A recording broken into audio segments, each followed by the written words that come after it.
अतिथि हमारे घर आ जाते हैं तो मेरी माताओं कितनी व्यस्तता हो जाती है उनकी सेवा में, सत्कार में, सम्मान में, है माताएं कितनी व्यस्त हो जाती हैं, भाई लोग कितने व्यस्त हो जाते हैं। लेकिन यहाँ केवल आपका जो रूटीन का घर गृहस्थी का काम है वही आपको करना है और भागवत कथा का आनंद लेना है। यही तो वृंदावन की महिमा है। वृंदावन में चाहे व्यक्ति कुछ भी करता रहे लेकिन मुख से राधे राधे गाता रहता है। आप अपने घर गृहस्थ के सारे काम करो लेकिन इस मंदिर के इस दिव्य प्रांगण में आकर के और दिव्य कथामृत पी रहे हो भैया, ये बड़भागी है।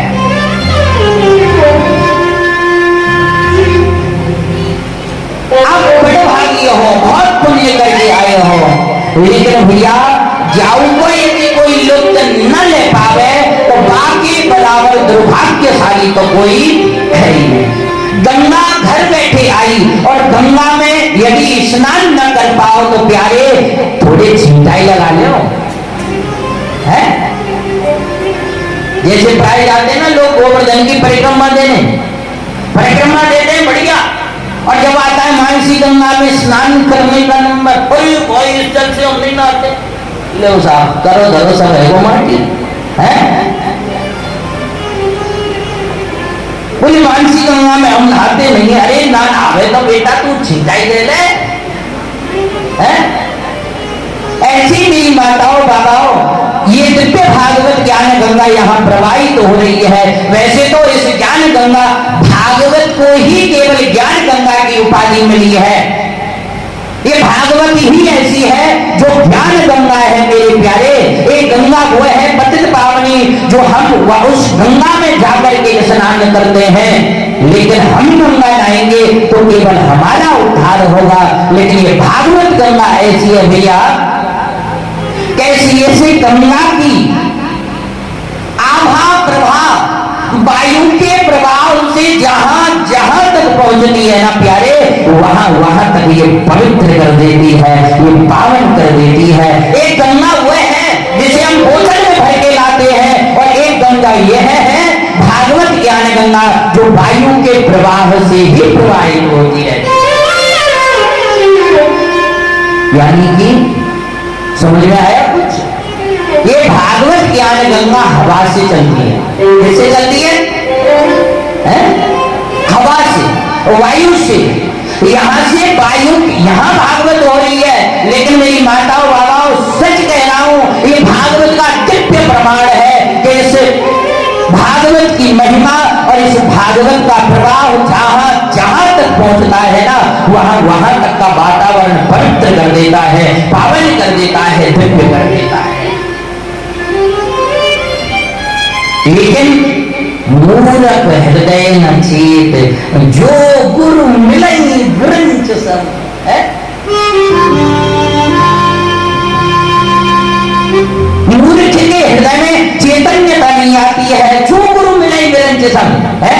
यदि भगवान के समान भी कोई गुरु मिल जाए ना तो भी उसके हृदय में चैतन्यता नहीं आती है। और प्यारे चैतन्यता यदि आनी है तो सत्संग सुनना पड़ेगा। हृदय में चैतन्यता लानी है तो सत्संग सुनना पड़ेगा। ऐसा नहीं एक बार सत्संग सुन लिया तो हम चैतन्य हो गए। भाई जैसे दीपक जलाते हैं एक सींग खराब भी तो निकल सकती है, एक सींग हवा आ जाए तो कुछ भी तो सकती है। एक बार सत्संग से भैया चैतन्य नहीं हुआ जाता है। क्यों? क्योंकि एक बार सत्संग सुना है तो वो धीरे धीरे धीरे धीरे वो विलीन होता चला जाता है। सत्संग तो ऐसे मानो प्यारे जैसे संत के मुख से वाणी निकली और उस वाणी से दीप प्रज्वलित हो गया। अब हमको ध्यान रखना है, बार बार उसमें घी डालना है, बार बार उस बाती पर कार्बन आ जाता है ना। आपने दीपक जलाया कभी अखंड दीपक? नहीं जलाया? अब जला के देख ले। थोड़ी देर ज्यादा जब दीपक जलता है तो उस पर दीपक की बाती पर ऊपर कार्बन आ जाता है, काला काला जम जाता है। वो भुजने के कगार पर रहता है। वो कहता है कि मुझे संभालो। ऐसे ही संत की वाणी यदि किसी के हृदय में पहुंच गई तो केवल एक बार श्रवण कर लेने से जीव भर से पार नहीं होता है। बार बार उस हृदय रूपी दीपक में आपको संत भगवत भक्तों की वाणी निरंतर डालनी पड़ेगी, कभी धृत के रूप में, कभी भैया बाती को सही करने के रूप में, कभी धृत के रूप में है। ये संत वाणी और भगवत वाणी, महापुरुषों की वाणी जब हमारे हृदय में प्राय उत्तर उत्तर वृद्धि करती रहेगी तो हमारा दीपक आंधी चाहे तूफान चाहे कुछ भी आ जाए वो दीपक हमेशा जलता रहेगा। और यदि आपने सत्संग सुनना बंद कर दिया भैया तो फिर ये दीपक बुझने लग जाएगा।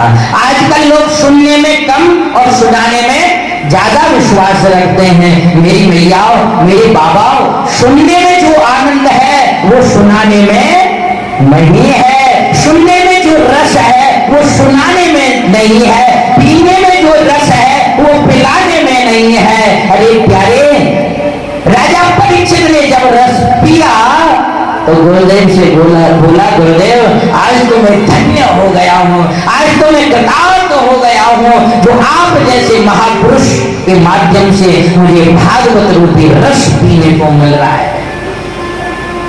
माताओं बाबाओं, विद्वानों के मुख से इस रस को पीने का मजा ही कुछ और है। इस रस को पीने का, क्योंकि जैसे वक्ता बहुत है लेकिन सुख के मुख से निकलने से ये अमृतमयी कथा और मीठी हो जाती है, ठीक वैसे ही वक्ता तो अनेक है लेकिन विद्वान वक्ता, विप्र ब्राह्मण प्रवक्ता के मुख से जब ये भागवत कथा निकलती है तो प्यारे इसमें रस अपार बढ़ जाता है।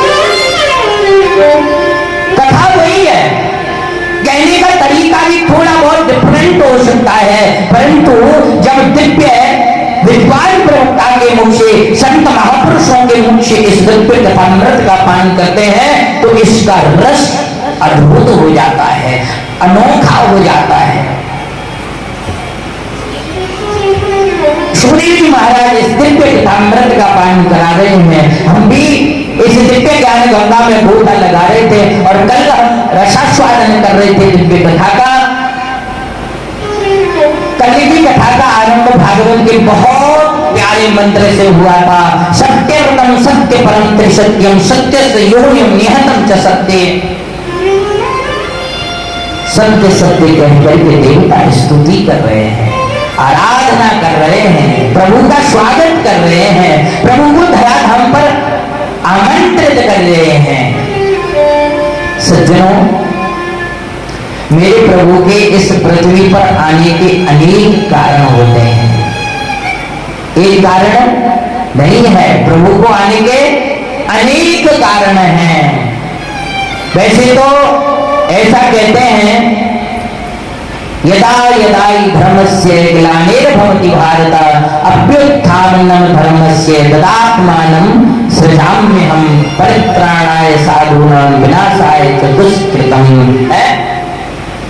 शास्त्र ये कहते हैं, मानस भी कहती है, मानस में बाबा बड़ी प्यारी रचना करते हैं।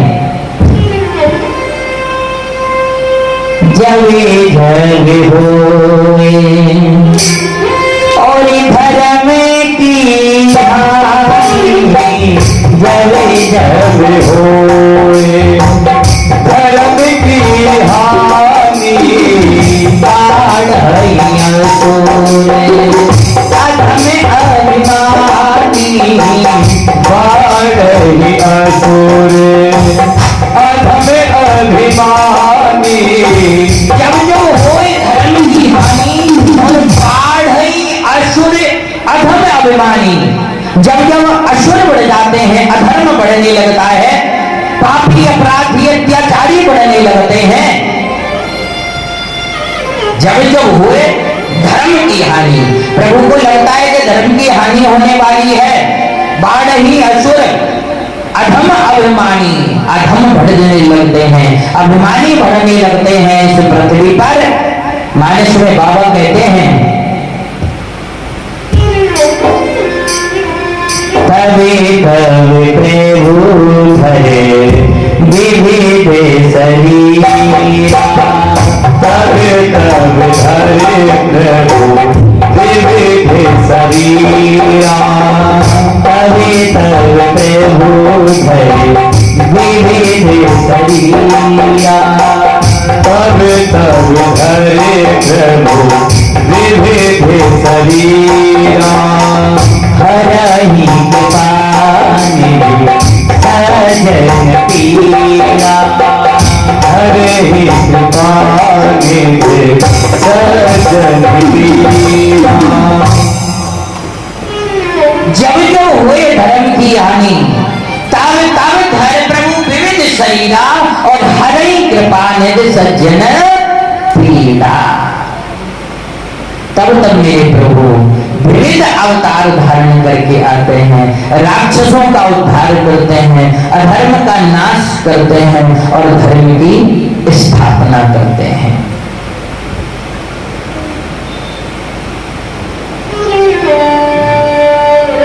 इस पृथ्वी पर जब अधर्म बढ़ने लगा, पृथ्वी गौ का रूप बना करके जब भगवान को पुकार दिया है कि प्रभु अवतार लो अवतार लो अवतार लो, ये पृथ्वी पापियों के बोझ से जो अबलाने लग जाती है, कराहने लग जाती है, तब सज्जनों मेरे प्रभु प्रकट होकर के आते हैं।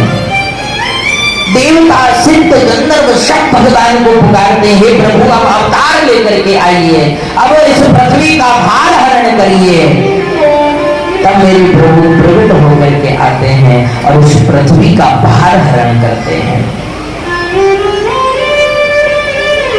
आज मेरे प्रभु राक्षसों का उद्धार भी करते जा रहे हैं और दिव्य लीला करते जा रहे हैं। वृंदावन में रहकर के प्रभु ने उस यमुना जल को पवित्र किया है, पावन किया है सज्जनों। जिस यमुना जल में कालिया नाग रहता था, ये कथा हम कल श्रवण कर रहे थे, लेकिन समय का अभाव रहा प्यारे, इसलिए सूक्ष्म में ही काली लीला का ज्यादा विस्तृत वर्णन नहीं कर पाए। अब आप सोच रहे होंगे महाराज वैसे तो आपने 5 बजा दी और फिर कह रहे हो समय का अभाव रहा।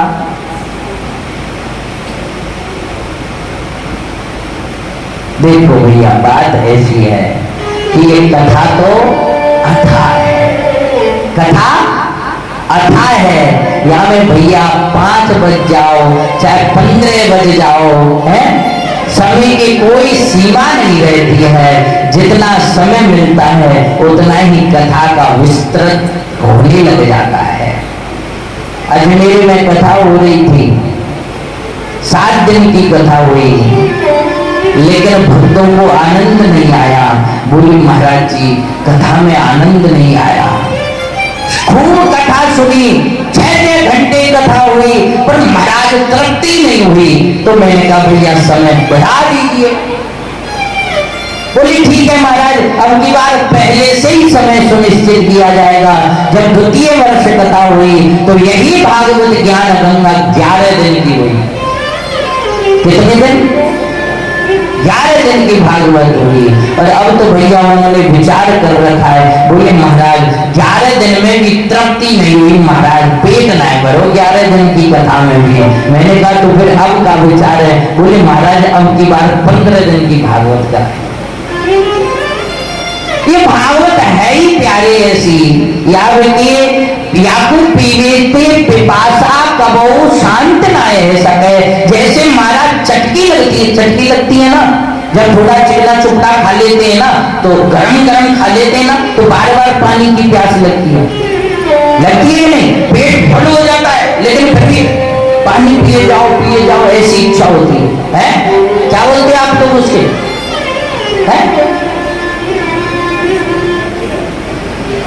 हमारे वहां तो ऐसे बोलते हैं चटकी लगी है। पेट फुल हो रहा है लेकिन फिर भी पिपासा बढ़ रही है, फिर भी प्यास लग रही है, फिर भी ऐसा मन करता है अरे कुछ नहीं तो होठों को जीभ को थोड़ा गीला कर ले। आज भैया हमको का जो खिला दियो महाराज ने ऐसा, जो हमें थोड़ी पिपासा लग रही है,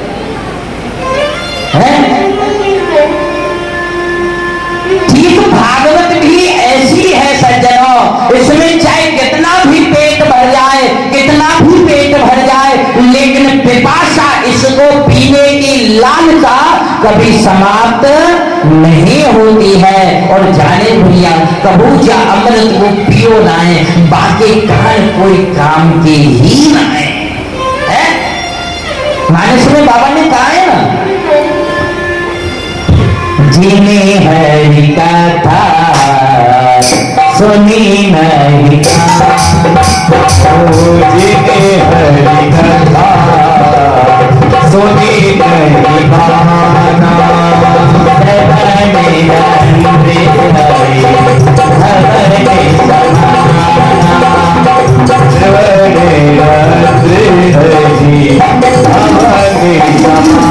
माना, जिन हरि कथा सुनी नहीं गाना, श्रवण रंग आई भवन समाना। जाने भैया कबू या भागवत को पियो ना है, जाने कबू या भागवत की रसू चचू ना है, जाने राम की कथा को कभी श्रवण रंगों से नहीं पिया गया, नहीं पिया तो भैया उसके कान किसी काम के नहीं है।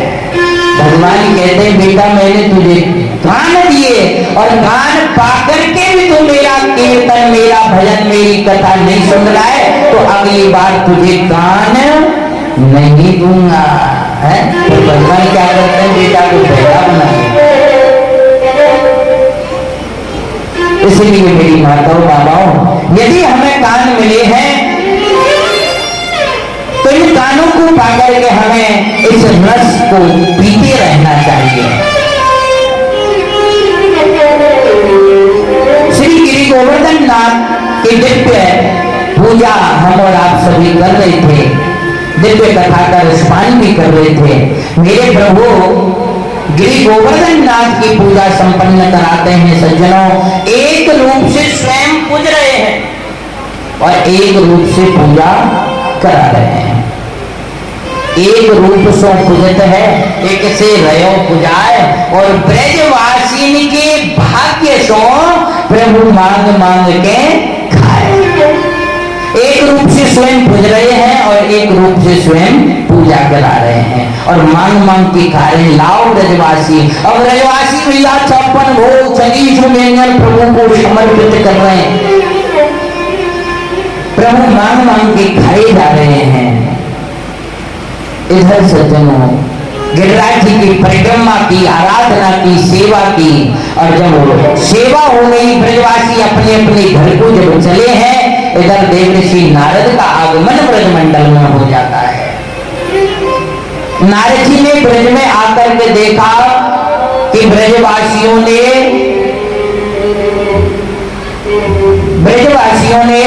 देवराज इंद्र की पूजा बंद कर दी है और कोई नए देवता की पूजा शुरू कर दी है।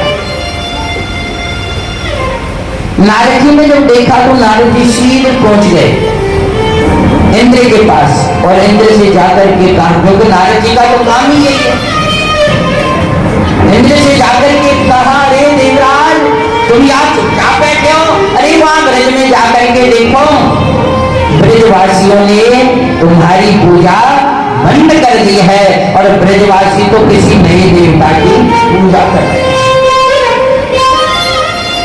जैसे ही सुना सज्जनों, इंद्र को क्रोध आ गया और इंद्र ने तुरंत गणम शावर्तकम नामः, शावर्तक नाम के गण को ललकारा और कहा जाओ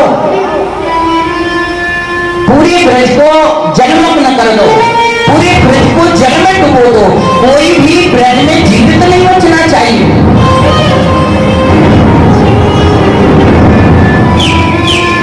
कोई भी ब्रज में जीवित नहीं बचना चाहिए। जैसे ही सुना, शावर्तक नाम के गण उमड़ घुमड़ करके और ब्रज पर मड़राने लगे हैं। चारों तरफ घोर अंधेरा छा गया है,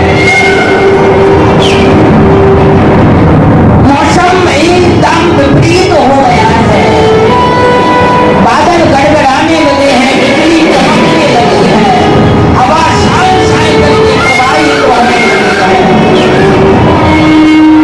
सज्जनों, मेरे गोविंद एकांत में बैठे हैं। सब ग्वाल वाल डर गए। जब वो मौसम देखा ना, डर के मारे ब्रजवासी दौड़े दौड़े नंद बाबा के पास पहुंचे। बोले बाबा आज हम जीवित नहीं बचेंगे। नंद बाबा बोले तो क्या हुआ है बाबा, देखो आज हमारा भगवान नाराज हो गया है। नंद बाबा बोले बेटा सचमुच ऐसे ही लग रहे हो, चलो सब कन्हैया के पास चल गए हैं। सब ब्रजवासी नंद बाबा सब इकट्ठे होकर के और पहुंचे हैं कन्हैया के पास। कन्हैया से जाकर के नंद बाबा बोले बेटा कन्हैया, लाला अब हम जीवित नहीं बचेंगे। कन्हैया बोले बाबा आप कैसी बात कर रहे हो? बोले कन्हैया हम सच कह रहे हैं, तुम्हारी बातन में आए कि बेटा हमने अपने भगवान की पूजा बंद कर दी है। अब हमारे भगवान क्रोधित हो गया है, नाराज हो गया है, अब हम जीवित नहीं बचेंगे। कन्हैया बोले बाबा कहा तुम्हें अपने भगवान पर विश्वास नहीं है? नंद बाबा बोले बेटा विश्वास तो है, परंतु कन्हैया अब तुम देख रहे हो ना कैसा मौसम हो रहा है, अब हम जीवित नहीं बचेंगे लाला। मेरे गोविंद मुस्कुराते हुए बोले बाबा जिस भगवान की आपने पूजा की है ना, जिस भगवान ने आपका अन्न खाया है वो आपकी रक्षा जरूर करेगा बाबा। यदि आपको लग रहा है कि अपने पर कोई संकट है तो बाबा इधर उधर भटकने से काम चलने वाला नहीं है। आप तो बाबा उसी देवता की शरण में चलो, उसी भगवान की शरण में चलो। मेरे गोविंद सब ब्रजवासी को लेके प्यारे और गिरिराज जी की तलेटी में पहुंच गए और गिरिराज जी की शरण में जाकर के हाथ जोड़ करके नेत्र बंद कर लिए प्रभु ने, और नेत्र बंद करके प्रभु याद कर रहे हैं। सबसे पहले प्रभु ने याद किया है अपने सुदर्शन चक्र को। किसको याद किया है? सुदर्शन चक्र को याद प्रभु आज करते हैं। जैसे ही सुदर्शन आया हाथ जोड़ करके बोले प्रभु आज्ञा दीजिए। प्रभु ने कहा तुम ऐसा करो, इस पर्वत के ऊपर मंडराते रहना, इस पर्वत के ऊपर घूमते रहना, आकाश मंडल से जो भी जल गिरे ना उसे तुम सीधे मत आने देना, उस जल का तुम कटाक्ष करते रहना, उस जल को तुम काटते रहना। यदि तुम उस जल को काटते रहोगे तो वो जल कई भागों में विभाजित हो जाएगा, तो उसका सीधा प्रभाव पर्वत पर नहीं पड़ेगा। और फिर प्रभु ने याद किया है अपने शेषनाग को। शेषनाग से कहा कि तुम पर्वत के चारों तरफ फैल जाना, पर्वत पर जितना भी जल गिरे उसे तुम नीचे मत आने देना, चारों तरफ से उस जल को रोक लेना और चारों तरफ से रोक करके उस जल को एक तरफ प्रवाहित करना। हर जगह पानी नहीं गिरना चाहिए, एक जगह उस जल का बहाव होना चाहिए, चारों तरफ से जल इकट्ठा होकर के एक जगह आकर के गिरना चाहिए। और फिर प्रभु ने याद किया है अगस्त्य महामुनि को। अगस्त्य महामुनि से प्रभु ने कहा कि गुरुदेव आइए और आकर के जल पान करिए। राजा परीक्षित बोला गुरुदेव जल पीने के लिए अगस्त्य महामुनि को ही क्यों बुलाया है? और भी किसी संत को बुला सकते थे। सुखदेव जी महाराज बोले कि राजन अगस्त्य महामुनि राम राज्य से ही प्यासे हैं। बोले राम राज्य से? गुरुदेव मैंने तो सुना है कि राम के राज्य में कोई भूखा प्यासा ही नहीं रहा। अरे राम के राज्य की तो ऐसी महिमा है, फूलई फलई सदा तरुकानन, रहन एक संगत पंचानन, खगमृग सहज बयर विसराई, सवन परस्पर प्रीति बढ़ाई। राम के राज्य में तो ये दुख किसी को हुआ ही नहीं।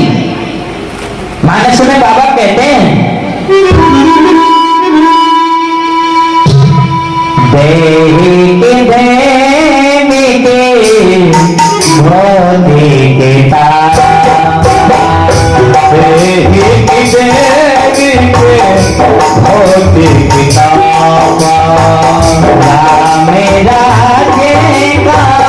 भौतिक राम राज्य का हो नहीं जाना,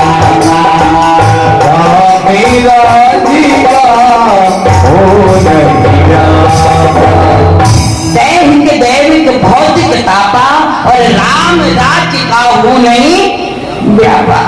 बोली फिर अगस्त में हमने राम राज्य से प्यासे गुरुदेव, ये बात मेरी समझ में नहीं आई कि राम के राज्य में भी कोई प्यासा रह गया, और वो भी संत।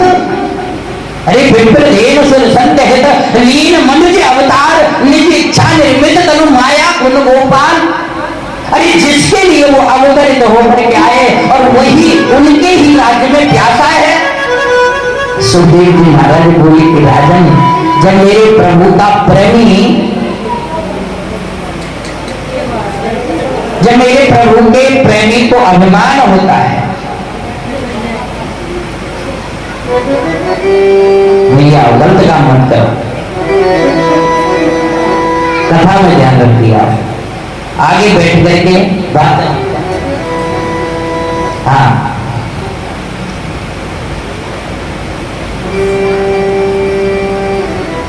सब लोग कितनी शांति से सुन रहे हैं। ऐसे सुनते हैं ना तो हमें सुनाने में बड़ा अच्छा लगता है। फिर तो हमारा मन ऐसा होता है सुनाते ही जाओ, सुनाते ही जाओ, सुनाते ही जाओ। कहीं कहीं ऐसा मिलता है, पर बड़े अच्छे श्रोता हैं साहब झाऊगा के।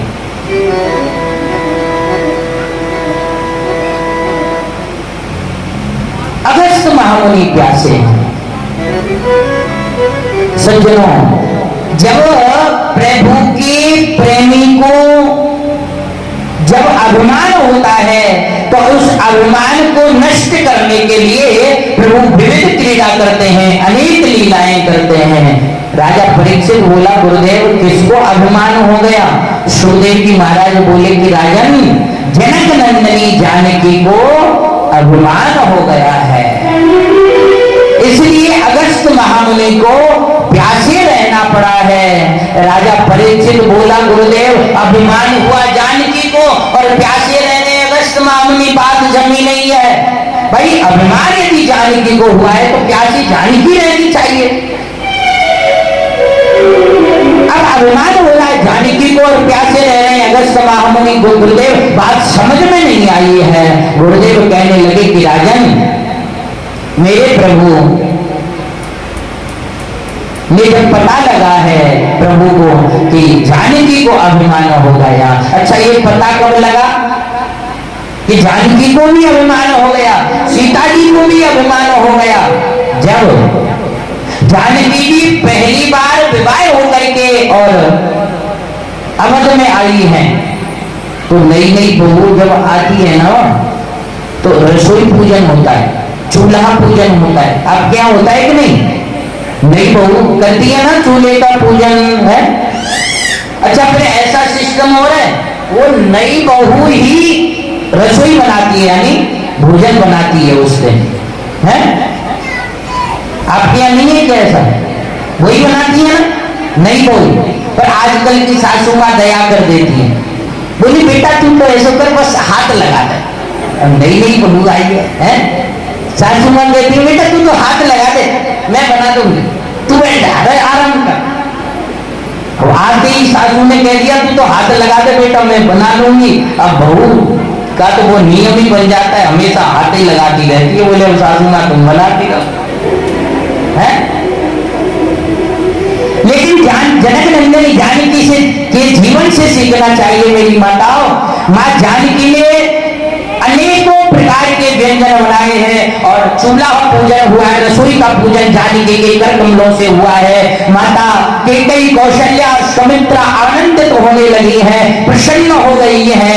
जानकी ने सुंदर पकवान बनाए, बढ़िया चकाचक वाले, और सबसे पहले महाराज दशरथ के सामने जाकर के थाली रखी है, पात्र रखा है भोजन का।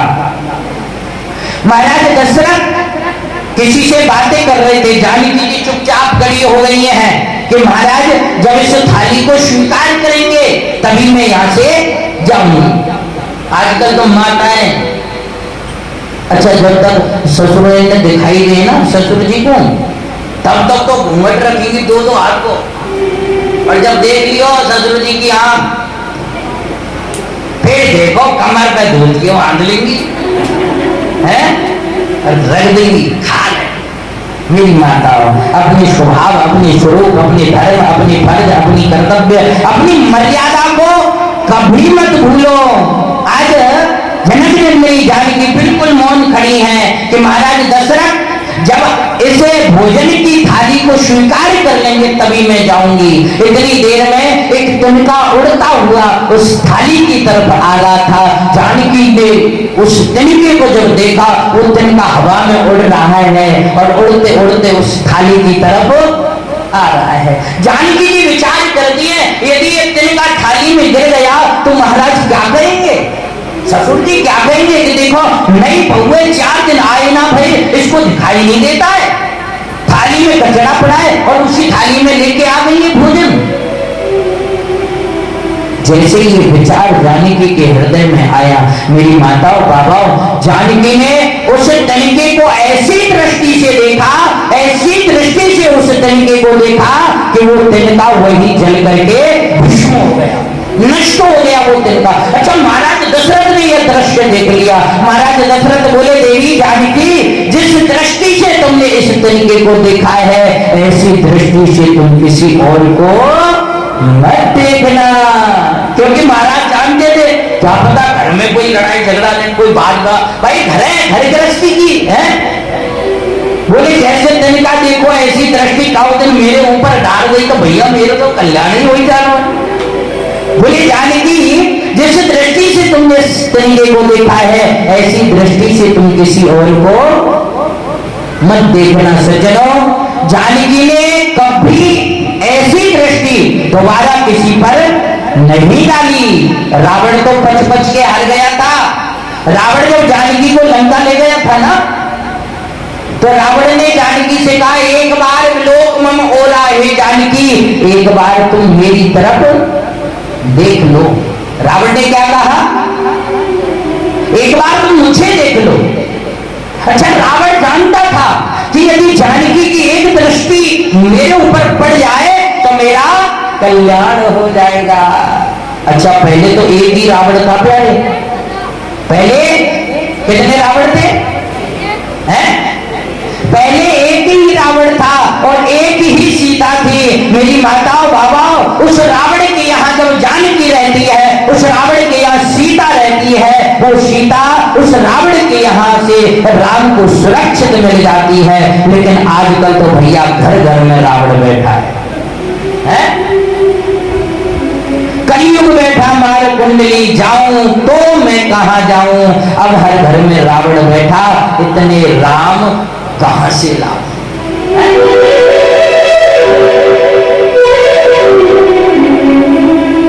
रावण कहता है कि जानकी एक बार मेरी तरफ देख लो। जानकी ने रावण की तरफ नहीं देखा। जानकी कहती है, अरे रावण, तुम यहाँ इस लंका में ला करके मुझसे कहते हो कि मेरी तरफ देख लो, मैं तुम्हारी ओर देख लूं। अरे मैं तो वही देख लेती तुम्हें जहां से तुम मुझे लाए हो ना, मैं तुम्हें वही देख लेती, परंतु मैं वचनों में बनी हुई हूँ। जानकी ने फिर रावण को संकेत कर दिया है और जानकी ने दृष्टि डाली है उस तिनके की तरफ। लंका में भी तिनके को देखा है जानकी ने, और मानस में बाबा ने अपनी कलम में लिखा है बड़ा प्यारा, प्रणय धरि ओट कहती बैठी, प्रणय धरि ओट कहे बैठी, सुमेरी अमर परम स्नेही, सुमर अवर परम स्नेही, सुमेरी अमर और सुमेर अवधपति परम स्नेही। अरे रावण, तू यहाँ ला करके कह रहा है कि मैं तुझे देखूं? मैं तो तुझे वही देख लेती है। जानकी ने दोबारा किसी को इस दृष्टि से नहीं देखा है प्यारे। महाराज दशरथ जब भोजन पाते हैं ना, तो जैसे ही भोजन पाया, भोजन पाते ही जानकी की प्रशंसा करना आरंभ कर दिया है। अच्छा, ज्यादा प्रशंसा भी प्यारे अभिमान का कारण बन जाती है। जानकी की जब प्रशंसा हुई, महाराज दशरथ के कई कौशल्या सुमित्रा सबने जानकी की प्रशंसा की, बड़ा सुंदर भोजन बनाया, बड़े अच्छे पकवान बनाए हैं। तो जानकी के हृदय में अभिमान रूपी अंकुर उत्पन्न हो गया है। अब जब जानकी के हृदय में अभिमान रूपी अंकुर उत्पन्न हुआ, मेरी माताओं बाबाओं, अब तो जानकी कुछ समय के बाद राघव से नित्य कहती हैं कि महाराज किसी ब्राह्मण को निमंत्रण दे के आओ, किसी संत को निमंत्रण दे के आओ, मैं बहुत अच्छा भोजन बनाती हूँ, मैं बहुत जल्दी भोजन बना देती हूँ, मैं आ गया अब जीवन में। मैं जब आ जाए ना तो समझ लेना अब अभिमान आ गया है, क्योंकि मैं ही तो अभिमान है। मैंने तो रावण को नहीं छोड़ा। रावण को किसने मारा? मैंने ही रावण को मारा, मैंने ही रावण के कुल का नाश किया है सारा। अगर मैं न होती तो रावण न मरेगा, अगर मैं न होती तो रावण न मरेगा। अगर मैं नहीं होती तो रावण नहीं मरता, मैंने ही तो रावण का पतन कराया है। सज्जनों, जब जीवन में मैं आ जाए ना कि मैं कर रहा हूं, मेरे करने से हो रहा है, मैंने किया है, तो समझ लेना यही अभिमान है। जब मैं जीवन से निकल जाए, जब मैं जीवन से दूर हो जाए, समझ लेना प्यारे अभी हम अभिमान से दूर हैं। आज जनक नंदिनी जानकी राघव से कहती है कि मैं बहुत अच्छा भोजन बनाती हूँ, आप जाइए प्रभु, संतों को निमंत्रण देके आइए, ब्राह्मणों को निमंत्रण देके आइए। राघव धीरे से बोली, जानकी तुम संत और ब्राह्मणों को जानती नहीं हो? अरे उनके पेट में तो अग्नि निवास करती है, जो भी जाए सब भस्म हो जाता है, बहुत ज्यादा खाते हैं। जानकी बोली, प्रभु मैं भी किसी से कम नहीं हूं, मैं भी बहुत जल्दी बना देती हूं, आप तो जाओ निमंत्रण दे के आओ। राघव समझ गए कि अब अभिमान बड़ा होने लगा है। राघव विचार करते हैं कि जानकी आप रोज कहती हो निमंत्रण दे के आओ, आज मैं निमंत्रण दे जाता हूं। राम जी गए और जाकर के अगस्त महामुनि को निमंत्रण दे आए कि गुरुदेव प्रसाद पाने के लिए पधारिए। राम जी आए और आकर के जानकी से बोले, जानकी मैं निमंत्रण दे आए हूं। बोले दे आए? बोले हाँ, प्रातः काल अगस्त महामुनि प्रसाद पाने के लिए आएंगे। बोले और? राम जी बोले बस। बोले एक ही संत? राम जी मन में सोचने लगे, पहले एक की तो पूर्ति कर दी, लेकिन राघव ने धीरे से कहा, जानकी संत और ब्राह्मण बहुत ज्यादा खाते हैं, पहले इनको तो खाने दो, फिर और बुला लेंगे। बोले नहीं, और दो चार को। राम जी बोले पहले उनको तो शुरू तो करो पहले। जानकी विचार करती हैं कि राघव ने कहा है कि संत और ब्राह्मण बहुत ज्यादा जिमते हैं, तो जानकी सुबह जल्दी जग के और 4 बजे तो कन्हैया चालू कर दी जानकी है। बोले मैं भी तो देखो भोजन कैसे कम पड़ जाए। और भैया इतने पकवान बनाए, इतने पकवान बनाए कि पूरी अवध नगरी एक साथ जिमने बैठ जाए ना तो भी भोजन कम ना पड़े, इतना भोजन बना करके जानकी ने तैयार कर लिया।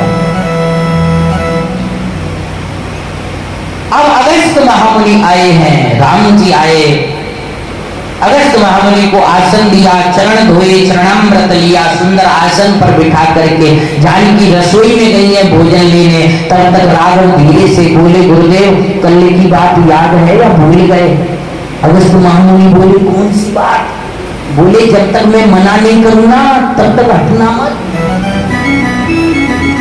जब तक मैं मना नहीं करूं तब तक खाती ही रहना। अगस्त मामूली बोले चिंता मत करो, शुरू तो होने दो पहले।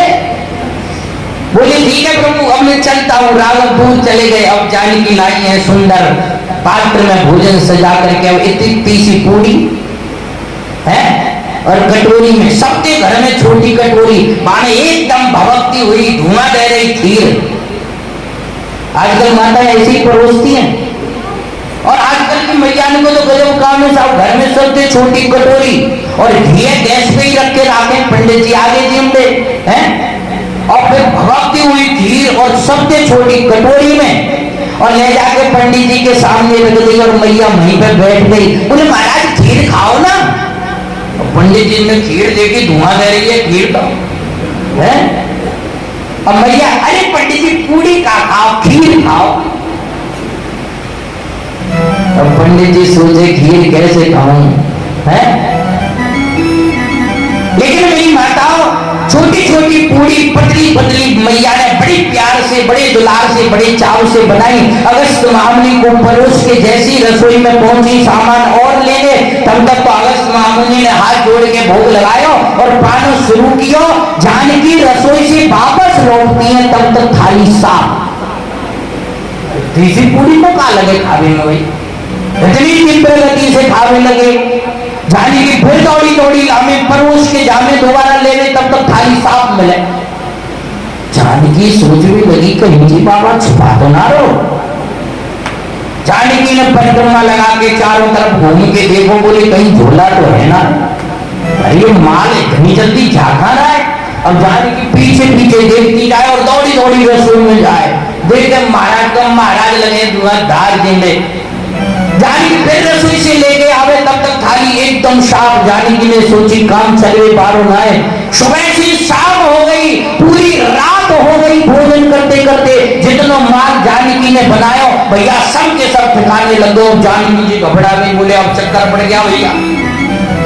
जानकी ने तुरंत नेत्रबंद किए और नेत्रबंद करके याद किया है श्री गणेश जी महाराज को और कहा कि रिद्धि सिद्धि को लेकर के, अपनी दोनों पत्नियों को लेकर के जल्दी से आओ।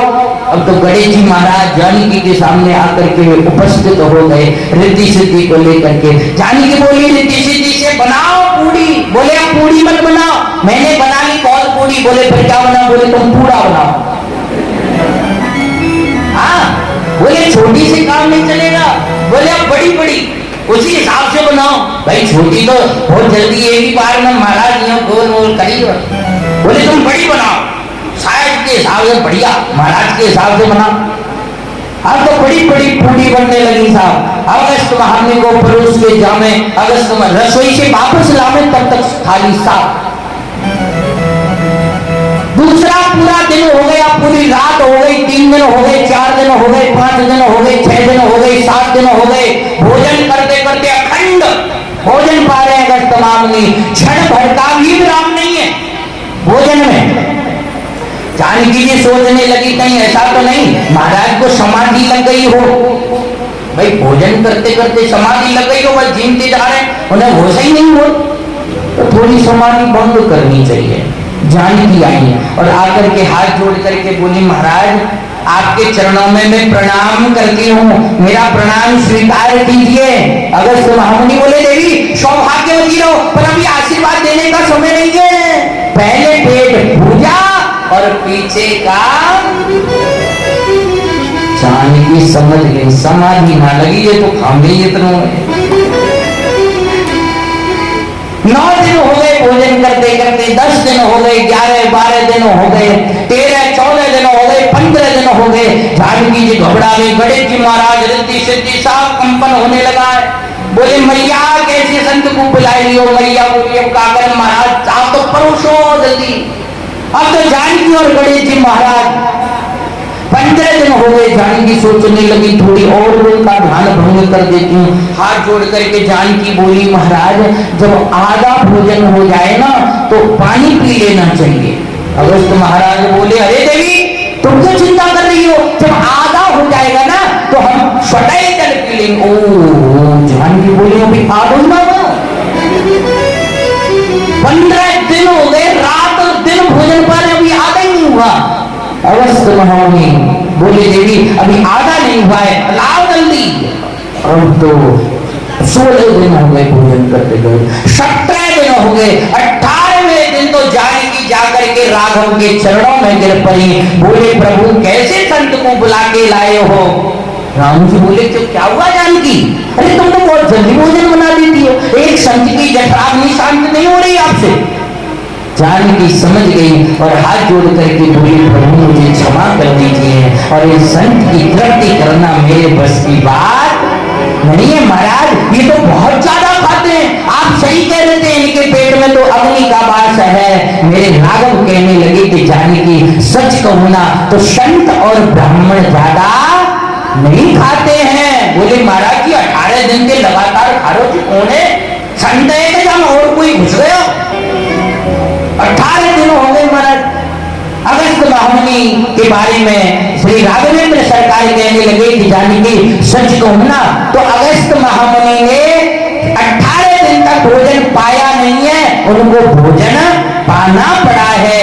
बोले प्रभु क्यों पाना पड़ा है? मैंने कोई जबरदस्ती थोड़ी करी कि महाराज एक और लो पूरी, वो तो कहने लाओ, मनोहार करने का तो मौका ही नहीं दिया उन्होंने। बोले देवी सच कहूं ना, संत और ब्राह्मण जब हमारे घर पर भोजन करने के लिए आते हैं तो हमारे वो 56 भोगों को नहीं पाते हैं, वो हमारे अभिमान का पान करते हैं, हमारे अभिमान का भक्षण करते हैं। और ये जानकी आपका अभिमान इतना बढ़ गया था, इतना बढ़ गया था कि उस आपके अभिमान को नष्ट करने के लिए अगस्त महामुनि को 18 दिन तक भोजन करना पड़ा है। जानकी बोली प्रभु अब तुम मुझे बचाओ। प्रभु कहने लगे यदि बचना है ना तो अब की बार जो भोजन लेके जाओ उसमें तुलसी पत्र छोड़ देना और जाकर के परोस देना और हाथ जोड़ देना। जानकी ने ऐसा ही किया, प्रसाद में तुलसी पत्र छोड़ा भोजन में और अगस्त महामुनि को जाकर के परोस दिया और हाथ जोड़ लिए। राघव ने दूर से इशारा कर दिया गुरुदेव अब बहुत है, अब जानकी शरणागत हो गई है, अब इन्हें क्षमा कर दीजिए।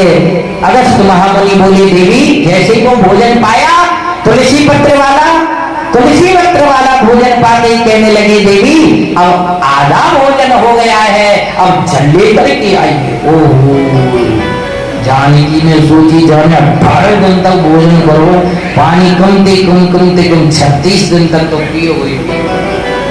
मेरे भैया मटका 2 मटका से काम चलने वाला थोड़ी है।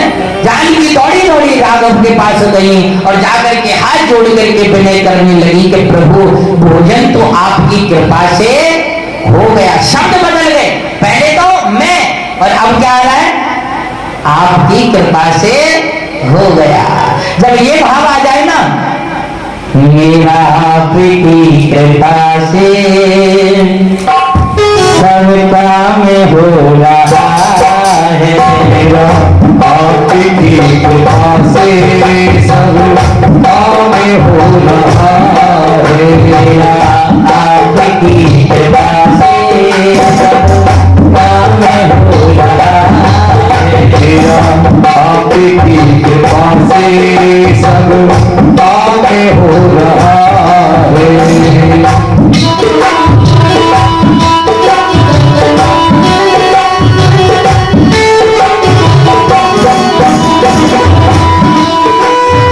करते हो तुम कन्हैया मेरा नाम हो रहा है, करते हो तुम कन्हैया मेरा नाम हो रहा है, मेरा आपकी कृपा से सब काम हो रहा है, मेरा आपकी कृपा से सब। अच्छा ये किसका काम भगवान की कृपा से होता है?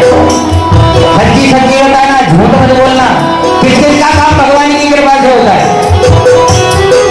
सबका काम।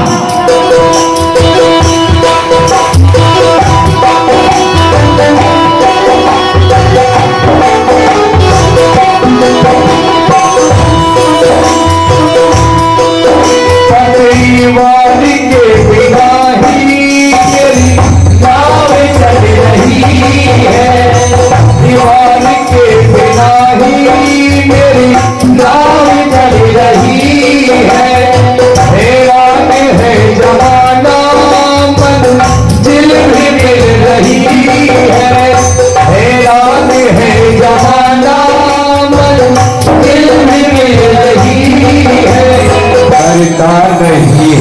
भी करता नहीं हो कुछ भी, सब काम हो रहा है मेरा आपकी कृपा से, सब काम हो रहा है।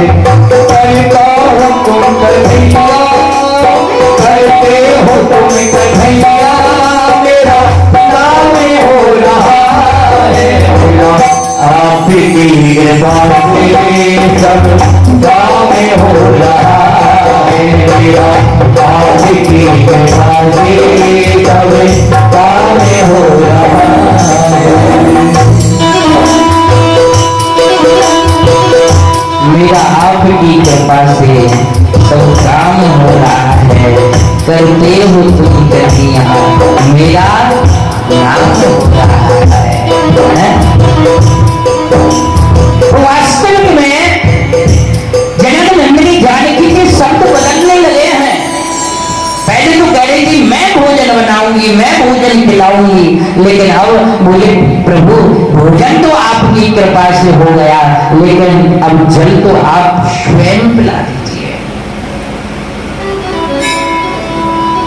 ऐसा हो गए अगस्त महामुनि के सामने हाथ जोड़ करके बोले गुरुदेव जल की व्यवस्था तो अब भी हो सकती है, परंतु गुरुदेव जल यदि भोजन के मध्य में पिया जाए, यदि जल भोजन से पहले पिया जाए तो अमृत का काम करता है, भोजन के मध्य में पिया जाए तो भी वो अमृत का काम करता है, और भोजन के बाद में यदि जल पिया जाए तो वो जहर का काम करता है।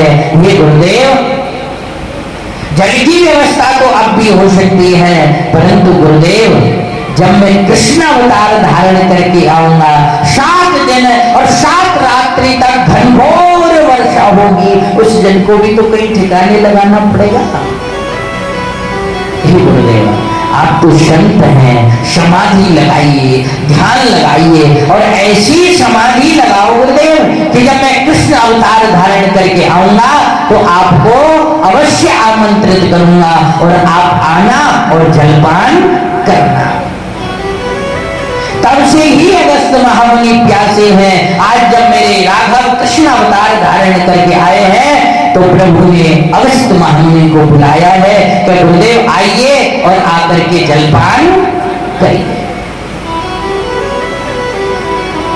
अगस्त महामुनि आए हैं, सब ब्रजवासी अपने अपने हाथों में लाठी बांस बल्ली लेके खड़े तैयार। इधर पूरे ब्रजमंडल के ग्वाल वाल सखियां सब प्रभु के पास में हैं, गाय बछड़े सब आ गए हैं। प्रभु ने जय घोष की, बोली गिरिराज महाराज की जय हो। जय घोष करके प्रभु ने अपनी छिली उंगली पर गिरिराज पर्वत को उठाए लियो है। सब ब्रजवासी ने भैया अपनी अपनी लाठी बांस बल्ली लगा ली और बोली कन्हैया तुम चिंता मत करो भैया, हम तुम्हारे संग हैं। कन्हैया खड़े एक उंगली को लगाए हुए सबके मध्य में, सबरी ब्रजवासी कन्हैया के चारों तरफ खड़े हैं। उसी के राज पर्वत की दिव्य तलहटी में गाय बछड़े सब सखियां इधर सज्जनों मेरे प्रभु घनघोर वर्षा होने लगी है। जब वर्षा हो रही थी तो सुदर्शन उस जल का कटाक्ष करने लगा है, शेषनाग उस जल को एकत्रित करने लगा है और अगस्त महामुनि उस जल को पीने लगे हैं। 4 दिन हो गए। चौथे दिन ग्वाल वाल बोले कन्हैया भैया 4 दिन से तुम एक ही जगह पे खड़े हो, ऐसा करो थोड़ा आराम कर लो, थक गए होंगे। कन्हैया बोले भैया यदि मैं आराम करूंगा ना तो ये गिरिराज पर्वत नीचे आ जाएगा। वाले बोले क्यों भैया, ये गिरिराज पर्वत को नहीं है क्या तुमने उठा रखा है? कन्हैया बोले भैया ये मैंने तो उठा रखा है। वाले बोले तुम कोई भगवान है जो झंडी मूली पे देने गिरिराज पर्वत उठा लियो? अरे कन्हैया सच कहे ना तो ये गिरिराज पर्वत तो भैया हमारी ये लाठी और बांस बल्ली ने उठा रखो है, कहीं झिंगली उंगलियां से गिरिराज पर्वत नहीं उठता है। ऐसा कर कन्हैया हटा लो तुम उंगली को। कन्हैया बोले हटा लो, बाल बाल बोले बिल्कुल हटा लो। कन्हैया बोले भैया और सोच लो समझ लो। बोले हटा ले कन्हैया, तू कोई भगवान है? अच्छा ब्रजवासी में ही इतनी सामर्थ्य है जो कन्हैया से बराबरी करता है, हर किसी में हिम्मत नहीं है, हैं? हर कोई तो प्रभु आपको है। और ब्रजवासी सीधे बोले तू कोई भगवान है जो छिंदी उंगली पर गिरिराज पर्वत उठा लियो? हटा ले तेरे उंगली को, हटा ले तेरे हाथ को। कन्हैया बोले हटा लो, ग्वाल वाल बोले बिल्कुल हटा ले। मेरे प्रभु ने धीरे से अपना हाथ नीचे जैसे किया, सबकी लाठी बांस बल्ली चटाचट चटाचट टूटने लगी और ग्वाल वाल मारने लगे, अरे कन्हैया बचा, कन्हैया बचा। प्रभु ने फिर अपनी उंगली को लगा लियो है। ग्वाल वाल बोले कन्हैया भैया हमारी तो लाडू टूट गई और तेरी छिंदी उंगलियां में इतनी शक्ति। कन्हैया भैया सच बताओ तुम्हें इतनी शक्ति आई तो आई कहां से? कन्हैया कहने लगे भैया ग्वाल वालों तुम जय बात तो ना जानो। बोले कहां से आई शक्ति? कन्हैया बतावे लगे अरे भैया कछु माखन को भले बड़ो, कछु गोपन करी सहाय,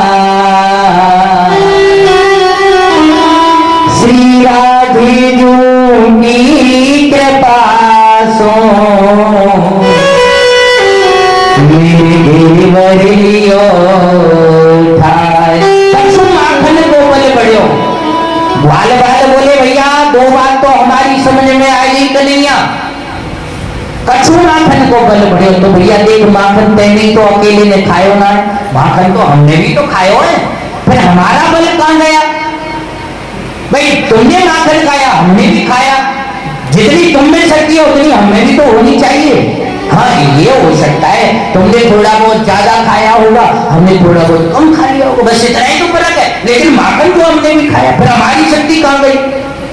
और दूसरी बात तुम कह रहे हो कि राधे जी की कृपा से, सो भैया राधे जी की कृपा केवल तुम्हारे ऊपर थोड़ी है, राधे जी की कृपा तो हमारे ऊपर भी है कन्हैया। हाँ ये हो सकता है तुम्हारे ऊपर ज्यादा हो हमारे ऊपर कम हो, लेकिन कृपा तो उनकी हमारे ऊपर भी है। लेकिन कन्हैया एक बात हमारी समझ में नहीं आई। बोले कौन सी? बोले कछु गोपन करी सहाय। भैया हम गोप ग्वालन ने तुम्हारी सहायता कैसे कर दी? कन्हैया बोले भैया जाई बात है तो तुम जानो ना, 4 दिन पे तुम सब ग्वाल वाल मेरे चारों तरफ खड़े हो और मेरे चारों तरफ खड़े हो करके 4 दिन से तुम केवल मुझको ही देख रहे हो। बोले फिर? कन्हैया बोले भैया तुमने जितनी शक्ति थी जितना बल था वो तुम्हारे अंदर से आंखों के माध्यम से निकल करके और मुझ में आकर के मिल गया। ग्वाल वाल बोले बेटा हम वही तो कह रहे हैं, हमारी शक्ति घड़ी तो घड़ी कहां? अरे कन्हैया हम तो सोचते थे, हमने तो देखा कि आप केवल माखन चोर हो, हमने तो देखा केवल आप गोपियों के वस्त्र ही चुराते हो, लेकिन प्रभु सच तो हमें आज पता चला है कि आप बल की भी चोरी कर लेते हो। हे गोविंद आज सज्जनों 5 दिन हुए हैं मेरे गोविंद को गिरिराज पर्वत धारण किए हुए। 7 वर्ष के गोविंद ने 7 दिन और 7 रात्रि तक गिरिराज पर्वत को अपनी कनिष्ठिका उंगली पर धारण किया है। देवर्षि नारद के ब्रज में आए तो देखा भैया ब्रज में तो एक बूंद नहीं आई है, नीचे एक बूंद नहीं आई। इंद्र ने देखा गड़बड़ हो गई है। देवर्षि नारद ने दौड़े दौड़े इंद्र के पास पहुंचे, बोले देवराज अरे तुमने किसी साधारण बालक से दुश्मनी नहीं की है, तीनों लोगों का जो कर्ता कर्तम है उससे तुमने दुश्मनी कर ली है। यदि अपना भला चाहते हो तो जाओ उसकी शरण में। आज जैसे ही पता लगा सज्जनों देवराज इंद्र नंगे पैर प्रभु की शरण में आ जाता है और प्रभु से क्षमा याचना करता है कि प्रभु मुझे क्षमा कर दो, मुझसे गलती हो गई है। सज्जनों, प्रभु ने क्षमा कर दिया है देवराज इंद्र को। सुखदेव जी महाराज बोली कि राजन, प्रभु को इतना कष्ट देवराज इंद्र ने दिया कि 7 दिन और 7 रात्रि तक प्रभु को एक स्थान पर इस दिव्य पर्वत को धारण करके रहना पड़ा। फिर भी इंद्र को क्षमा कर दिया, लेकिन ब्रह्मा जी को क्षमा नहीं किया था। बोले ब्रह्मा जी से भी कोई अपराध हो गया था? बोले हाँ, ब्रह्मा जी भी प्रभु को साधारण बालक समझ बैठे थे, इसलिए गाय बछड़ों को चुरा करके ब्रह्मलोक ले गए। जब प्रभु गाय चराने के लिए गए थे तो एकांत में जब प्रभु अपने सखाओं के साथ में बैठे हुए थे, गाय चल रही थी, ब्रह्मा जी ने देखा, गाय बछड़ों को उठाया और ले गए ब्रह्मलोक। प्रभु ग्वाल वालों से बोले भैया तुम सब बैठो, मैं सबकी गाय एकत्रित करता हूं। प्रभु जैसे ही गए, ब्रह्मा जी ने ग्वाल वालों को उठाया और ले गए ब्रह्मलोक। प्रभु जब वन में पहुंचे तो वहां देखा गाय बछड़े नहीं है, वापस लौटे तो ग्वाल वाले भी नहीं है। अब प्रभु तो समझ गए कि ये किसने किया है, परंतु सज्जनों, प्रभु ने अपने ही शरीर में से जितनी गाय थी उतनी गाय प्रकट कर दी, जितने बछड़े थे उतने बछड़े प्रकट कर दिए, जितने ग्वाल वाले सखा थे उतने सखा प्रकट कर दिए। शाम को जब वापस से घर पहुंचे, जो गाय जहां बंधती थी स्वतः ही वहां पहुंच गई। राजा परीक्षित बोला गुरुदेव, प्रभु ने ऐसा क्यों किया? ये तो साक्षात भगवान है, इनको पता है कि भाई ब्रह्मा जी ले गए गाय बछड़े और ग्वाल वालों को, तो फिर इनको सीधे ब्रह्मा जी के पास जाना चाहिए था अपने ग्वाल वालों और गाय बछड़ों को लेने। इन्होंने अपने ही शरीर से क्यों प्रकट कर दिए? बोले इसलिए प्रकट किए हैं कि जो सखियां थी ना ब्रज की, वो नित्य प्रभु से प्रार्थना करती थी कि हे प्रभु, जैसे मैया यशोदा को आप आनंदित कर रहे हो ना, ऐसे ही प्रभु एक दिन आप हमारा भी पुत्र बन करके आइए। आज समस्त ब्रह्मंडल की गोपियों के वात्सल्य को पाने के लिए, उन गोपियों की आकांक्षा को पूर्ण करने के लिए प्रभु ग्वाल स्वयं बन गए हैं। गाय निरंतर प्रार्थना करती थी कि ये मानव होकर के हमसे इतना स्नेह करता है, यदि ये हमारा बालक होता तो हम भी इससे उतना ही स्नेह करते, प्रेम करते। आज मेरे प्रभु बछड़ा बन गए हैं गाय की इच्छा को पूर्ण करने के लिए। और बछड़े निरंतर कहते थे कि यदि ये हमारी माँ होता तो हम इससे बहुत प्रेम करते। मेरे प्रभु माँ भी बन गए, बालक भी बन गए और ग्वाल भी बन गए हैं। नित्य गाय चराने के लिए जाते हैं, सांझ को वापस आ जाते हैं। इस प्रकार से 1 वर्ष बीत गया, किसी को कुछ पता भी नहीं चला। ब्रह्मा जी विचार करते हैं कि भाई अब चल करके देखना चाहिए कि वो बालक जिंदा भी है या मर गया। ब्रह्मलोक से ब्रह्मा जी वृंदावन आ रहे हैं और इधर वृंदावन से मेरे प्रभु ब्रह्मलोक जा रहे हैं। प्रभु ने ब्रह्मा जी के जैसा रूप बनाया, ध्यान से सुनना। कृष्ण भगवान ने कैसा रूप बना लिया है? ब्रह्मा जी के जैसा, और ब्रह्मा जी जैसा रूप बना करके पहुंच गए ब्रह्मलोक। ब्रह्मलोक में जैसे ही प्रवेश करने लगे हैं, द्वारपाल खड़े हो गए स्वागत के लिए। अंदर थोड़े गए, फिर वापस लौटे और वापस लौट करके बोले द्वारपालो तुम्हें कुछ पता है?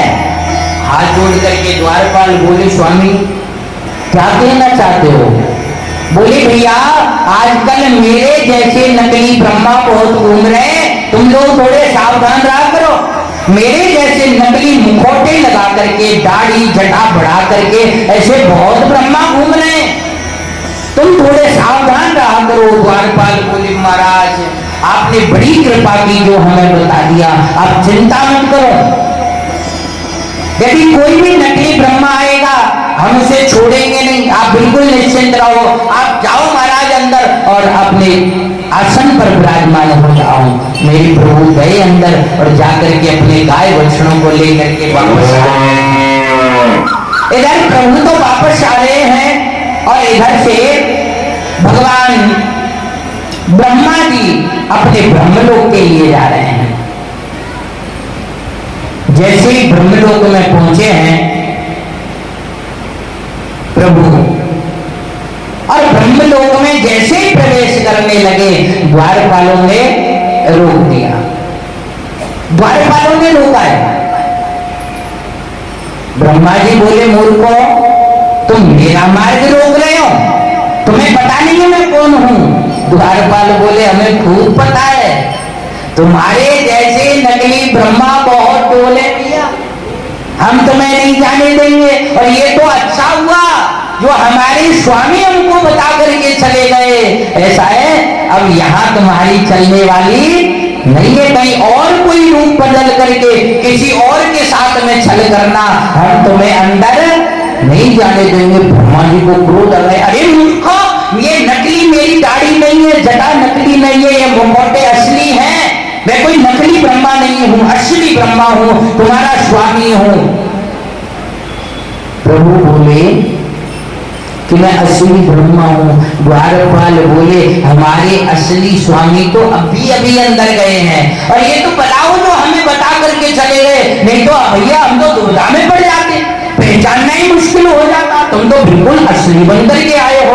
ब्रह्मा जी तुरंत समझ गए और जाकर के बोले कि द्वारपालो, जाओ अंदर और जाकर के देखो, यदि तुम्हारा ब्रह्मा सिंहासन पर बैठा हो तो मैं नकली ब्रह्मा हूं, और यदि सिंहासन खाली हो तो समझ लेना मैं ही तुम्हारा असली ब्रह्मा हूं। द्वारपाल गए, जाकर के देखा तो सिंहासन खाली है। द्वारपाल दौड़े दौड़े आए और चरण पकड़ लिया, अरे महाराज आप ही हमारे असली ब्रह्मा हो। ब्रह्मा जी ने पैर छुड़ाए, हटो मूर्खो, सच तो यह है कि मैं तो नकली ही हूं, और असली ब्रह्मा तो वही था जो तुम्हें दर्शन दे करके चला गया है, मैं तो नकली हूं। बोले, नहीं नहीं महाराज, आप ही असली हो, आप ही असली हो।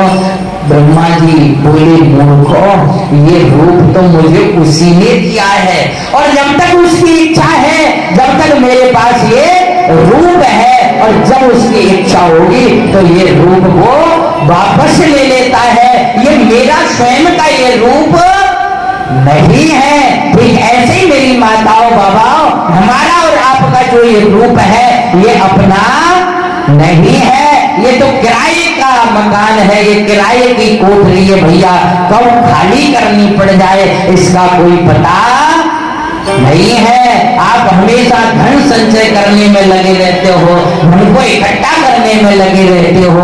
अरे मेरी माताओं बाबाओं, याद रख, सिकंदर के हौसले भी आली थे, जब गया था दुनिया से तो दोनों हाथ। अच्छा एक बात बताऊं, जब आते हैं ना इस संसार में, जब आते हैं तो मुट्ठी बांध के आते हैं। देखा आपने, जब बच्चा जन्मता है तो सच है या झूठ? जब संसार में आते हैं तो मुट्ठी बांध करके आते हैं, और जब इस संसार से जाते हैं तो है? हाँ, गलती से कोई अंगूठी संगूठी पहन रखी है ना, बच्चा के उतारो उतारो, सोने की उतारो अंगूठी, है गले में देखो भैया, गले में है कुछ रह नहीं जाए, उतारो। गले में से उतार लिया, हाथों में से उतार लिया, है अब फिर क्या करते हैं? बोले भैया ऐसा करो, इसके अंगूठे बांध दो, है बांध दो, कहीं खड़ो है ना, चल दे बेटा।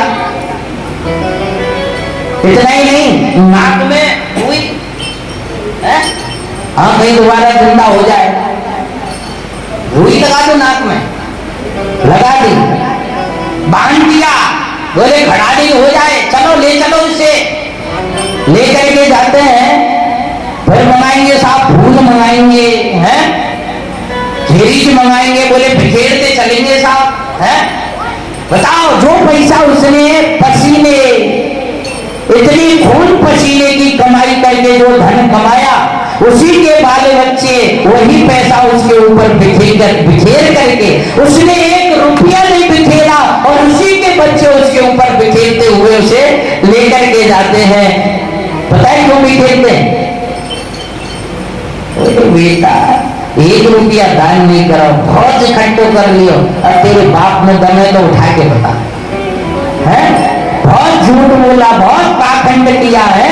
उदरम भरणो दिवा बराका कूट भाषणा सत्यम नास्ति तपः शौचं दयादानं न विद्यते। उदरम भरणो दिवा बराका कूट भाषणा, इतना असत्य भाषण करके और इतना धन संचय किया तूने, है? अब उठा के बता, उठा लेता है क्या वो? उठा लेता है?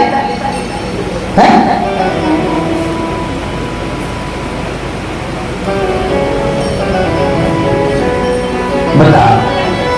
इसीलिए तो कहा है धनानि भूमो पशुवे सगोष्ठे नारी गृहद्वारी स्मशाने देहस्थितायां परलोक मार्गे भ्रमं गुणो गच्छति जीवाए। कहा सज्जनों, धन धरनी के बीच में सारा गढ़ा रह जाएगा, पशु भी बंधे रह जाएंगे। जब मौत का दिन आएगा, नारी करके द्वार तक ही साथ देगी, लोक में मित्र दल मरघट के आगे साथ नहीं दिखलाएगा।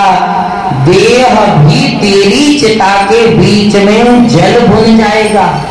अच्छा ये बताओ, आग लग जाए कहीं, कहीं पे आग लग जाए, तो उस आग को बुझाने के लिए किसका उपयोग किया जाता है? आग को किससे बुझाते हैं?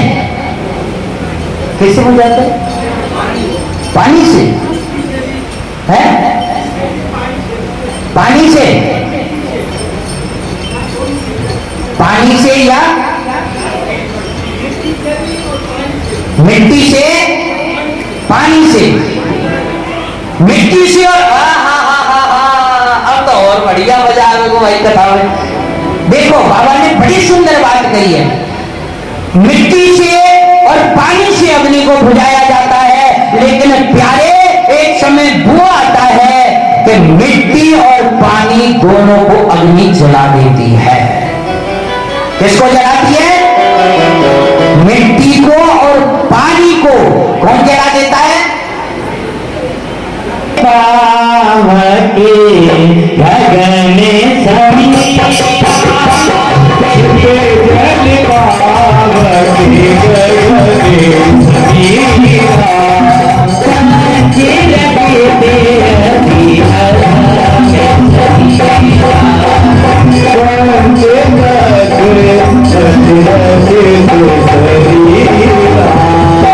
जितनी जल पावक गगन समीरा और पंच रचित अज्ञाधम शरीरा।